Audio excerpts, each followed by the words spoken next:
Hello there, welcome to another episode of Star Wars Galaxy Heroes. It's been too long. I haven't done a video in ages. Only because of just like school and homework and stuff like that. But today I'm going to be reviewing another Empire character from my series of reviews. Darth Vader, as you can see right in front of me. And I'm just going to explain how he is, what his abilities are at max, and test him out in arena and battles, and tell you whether you should get him or not. So first of his abilities is Terrifying Swing, and its final text says deal physical damage to target enemy, but with an 80% chance to ability block and fall in turn. Jedi targets cannot evade or resist the effects of this attack, which is quite cool, which means he will always ability block Jedi. But the first text is the same thing except from 45% chance instead of 80% chance. And then there's the next one called Force Crush.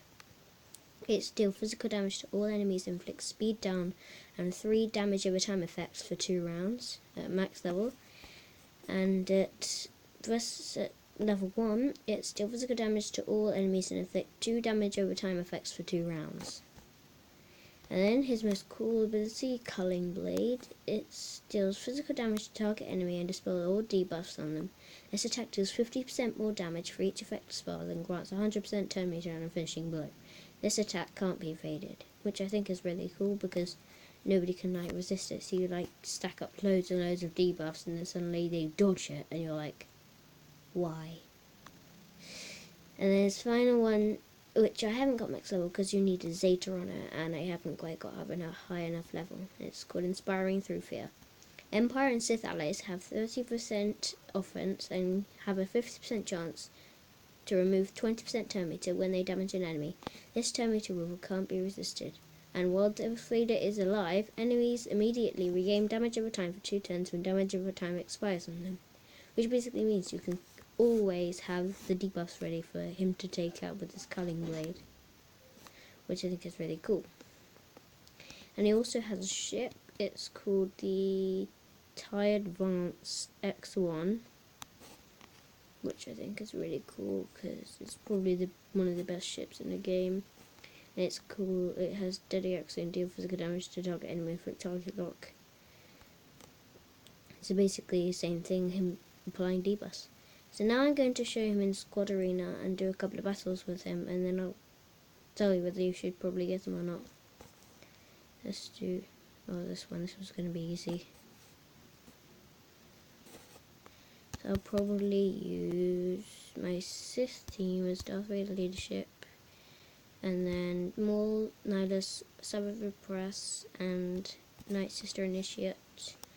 And see how we do. I think this one's going to be pretty easy by the amount of power they had. 23,000. I mean, that is not much at all.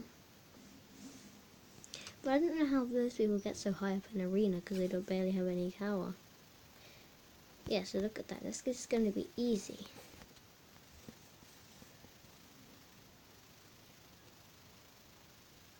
It's just like bouncing off us.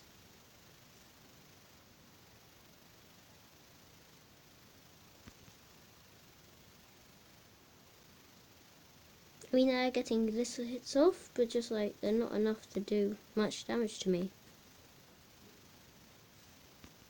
Then Maul's just going to take half of them out. And then this. Lots of damage. And then there, see? No, come on, die. There you go. So he's a pretty good addition to any single Sith team they put in, and he's good for Empire. He's pretty much good for anything, except for outside Empire and Sith. So he's okay. I'm going to put him in a battle now. And just a quick one, just to show you guys how he can work against Jedi. So I'll put him against these Jedi. I'll just choose Grandma Tarkin. They just have an entire lightsaber team, except from Grandma Tarkin. This is where I'll prove that Darth Vader can't. Always puts ability block and Jedi.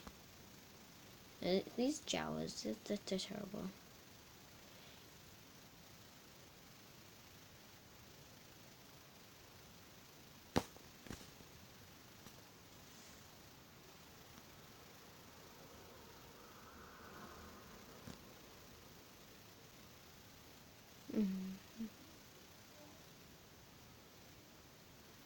Maul's just going through this easily. Darth Maul's just gonna do that.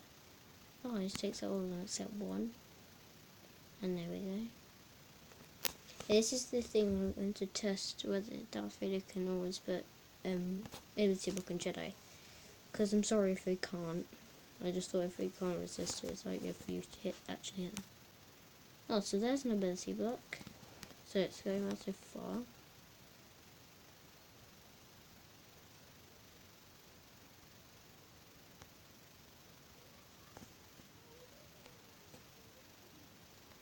Oh, and I can't tell whether that...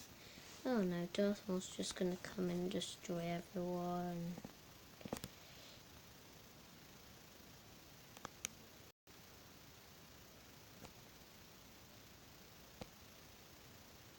The Qui-Gon just must have quite high tenacity, so let's see if he hits ability block. Yeah, it's gonna forever be Jedi, can't resist it, and yeah. Okay, so that's fine. So that's an unavoidable attack, which is good. Okay, so there we go. That's what finished. And now to finish things off, I'm just going to tell him what you should do with him and what you shouldn't. So, overall, Darth Vader is a really, really good character. His Zeta destroys quite many teams. So, dark side battles, you should use him. Cantina, yeah. Challenges, yes. And guilds, he is amazing for the Rancor raid, but he's not too good with the AT. And ships, you should definitely use him. In Galactic War, he's okay. Yeah, so please leave a like or subscribe on the video, and I'll see you next time.